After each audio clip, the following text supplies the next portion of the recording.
Adorez mon corps livré pour vous. Approchez-vous. Le Seigneur soit avec vous et avec votre esprit. Évangile de Jésus-Christ selon saint Luc. Gloire à toi, Seigneur Jésus.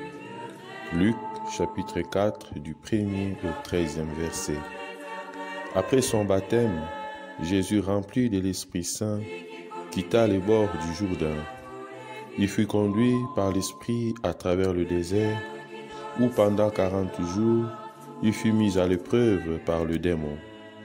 Il ne mangea rien durant ce jour-là, et quand ce temps fut écoulé, il eut faim. Le démon lui dit alors, « Si tu es le Fils de Dieu, ordonne à cette pierre de devenir du pain. » Jésus répondit, « Il est écrit, ce n'est pas seulement de pain que l'homme doit vivre. » Le démon l'amena alors plus haut et lui fit voir d'un seul regard tout le royaume de la terre. Il lui dit, « Je te donnerai tous ces pouvoirs et la gloire de ce royaume, car cela m'appartient et je le donne à qui je veux. Toi donc, si tu te prosternes devant moi, tu auras tout cela. » Jésus lui répondit, « Il est écrit, tu te prosterneras devant le Seigneur ton Dieu, et c'est lui seul que tu adoreras. » Puis le démon le conduisit à Jérusalem. Il le plaça au sommet du temple et lui dit, « Si tu es le Fils de Dieu, jette-toi en bas, car il est écrit, il ordonnera pour toi à ses anges l'ordre de te garder, et encore, ils te porteront sur leurs mains, de peur que ton pied ne heurte une pierre. » Jésus répondit, « Il est dit, tu ne mettras pas à l'épreuve le Seigneur ton Dieu. » Ayant ainsi épuisé toutes les formes de tentation, le démon s'éloigna de Jésus jusqu'au moment fixé. Acclamons la parole de Dieu. Louange à toi, Seigneur Jésus. Bien-aimés dans le Christ, aujourd'hui nous célébrons le premier dimanche du carême de l'année liturgique C. Dans la première et la deuxième lecture d'aujourd'hui, nous découvrons que notre offrande doit être le fruit de notre foi. Nous devons professer notre foi en Dieu et en Jésus-Christ en offrant le sacrifice. Le peuple d'Israël exprime sa foi en Dieu et détermine l'origine de ces prémices qu'il apporte. C'est le fruit du sol que le Seigneur lui a donné.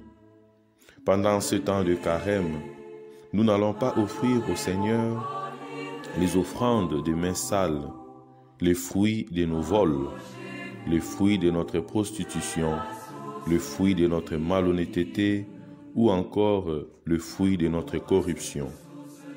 Nous n'allons pas offrir au Seigneur l'argent que nous avons obtenu en maltraitant les pauvres et les malheureux.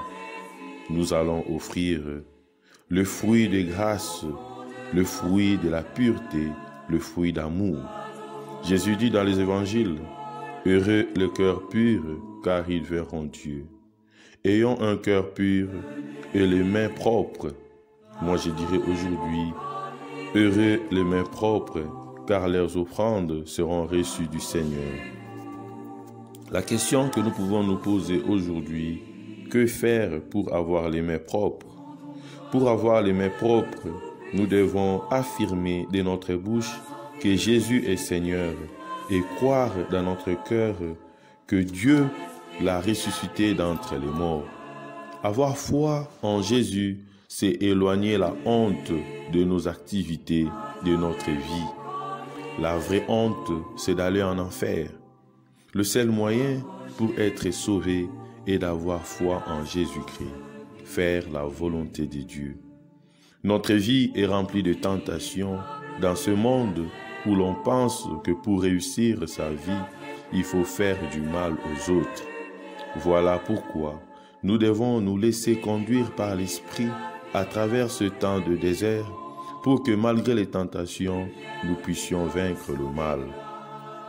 Nous accueillons les paroles d'amour en fonction de notre désir centré sur nous-mêmes. Nous ne savons pas plus aimer qu'être aimé. Jésus aujourd'hui, à travers les évangiles, nous invite à l'amour absolu pour parcourir le long chemin, affronter les déceptions et les échecs de la vie. Il nous invite à le suivre sur la difficile route qui nous conduit à la véritable rencontre. Bien-aimés dans le Christ, nous découvrons dans l'évangile d'aujourd'hui que Satan détourne systématiquement la parole divine pour la mettre au service de l'homme et de ses appétits. Et en tentant le Christ, il répète l'action par laquelle il a détourné Israël de sa mission et nous détourne aujourd'hui de notre foi, de notre baptême, de notre engagement. Mais Jésus, rempli de l'Esprit Saint, ne se laisse jamais détourner de l'authentique parole.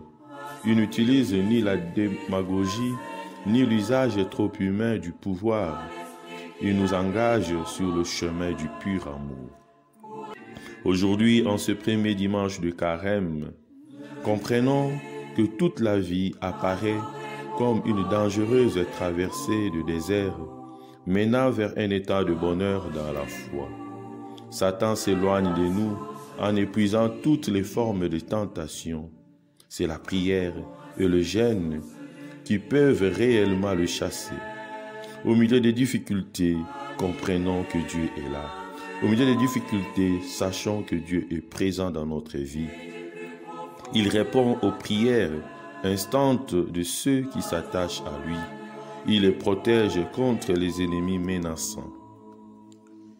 Bien-aimés, qu'il nous est difficile de nous ouvrir à l'amour manifesté par Jésus. Prions pour que le Seigneur, à travers les épreuves de notre vie, nous purifie de tous nos désirs à travers cette découverte. Et je souhaite bonne fête à toutes les mamans.